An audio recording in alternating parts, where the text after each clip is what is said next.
In the shadow of Ealing Studios and Pinewood Studios, where you grew up as a young boy in a film family, what's it like to meet Katharine Hepburn as a young lad? Well, of course, I had no idea she was Katharine Hepburn, and I grew up near Pinewood Studios, and my father was directing Katharine Hepburn in a movie called The Iron Petticoat with Bob Hope, and she was at our house, this woman wearing a leather jacket, very masculine woman. There was a village green with a pond, and she would flip stones, and it was very impressive. My sister and I used to go down with her because she was staying in the house, I don't know, sometimes, because it was a country house. So, you know, it sounds like a fantasy, and only until later, when I grew up, did I realize who these people were. I mean, you had no idea when you're a kid, they're just a boring grown-up. So that was my upbringing, and of course I was infected by, subconsciously or consciously, by the film business.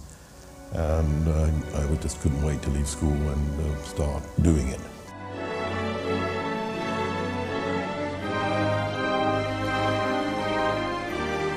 He was Pu Yi, Lord of 10,000 years. 10,000 years!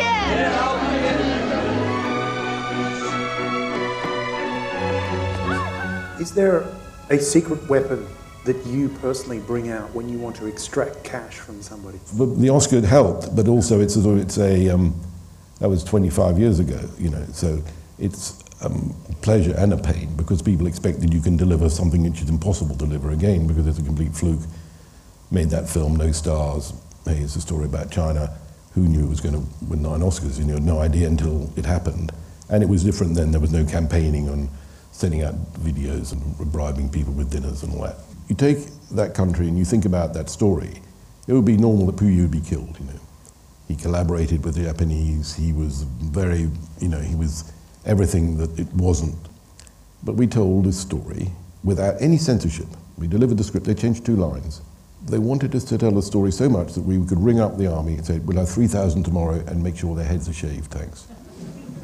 And they would be drilled by the drill sergeant on a loudspeaker, down, up, and then you take the soundtrack off and there they were bowing to the emperor.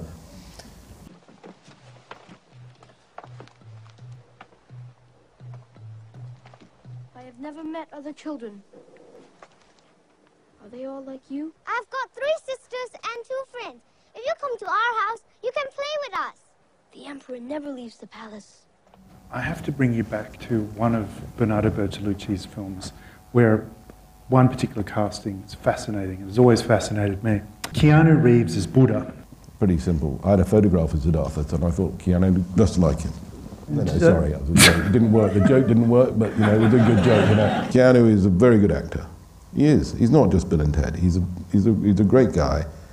And we needed somebody to play Buddha, for Christ's sake. We need somebody to play Siddhartha. So we looked around, you know. Ben Kingsley played Gandhi, you know. Why shouldn't Keanu? He's Hawaiian. Maybe Siddhartha was Hawaiian, I don't know. Anyway, he looked exotic enough for us to believe him. I think he did an incredible job. He's not instantly, you would say, a brilliant actor. He's a film personality who could be and can be a really good actor. And we were brave to cast him. I needed to get the money for the movie to start with anyway. I had to put somebody in the movie. And he did a magnificent job, and he's a wonderful guy. I mean, a really great guy. Tell me, who are those men?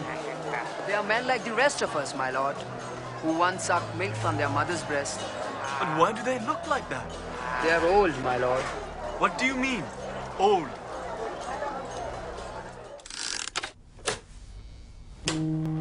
Sex. Male. Family. Child. Divorce.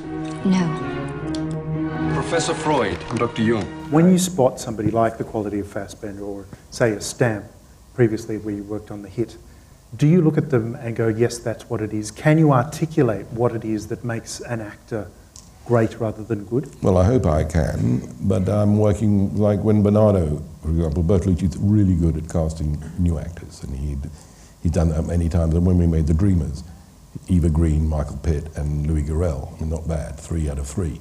He spotted and took them, and Liv Tyler for Stealing Beauty. He's been very good at finding people who have never done anything and putting them in movies.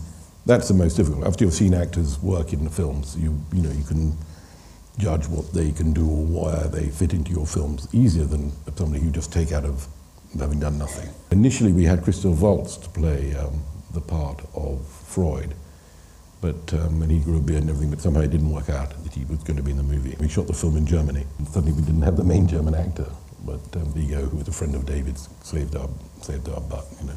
So but there was a really good idea about who Freud was, so Vigo really made a good fist of that, or playing Freud, which was not easy for a handsome man like Vigo, well, to age himself and act physically like that. And I think he did a wonderful. There's a little bit of work on his nose, but the rest of it was Vigo. I think of you more as Galileo, and your opponents as those who condemned him, while refusing even to put their eye to his telescope. In any event, I've simply opened a door. It's for the young men like yourself to walk through it.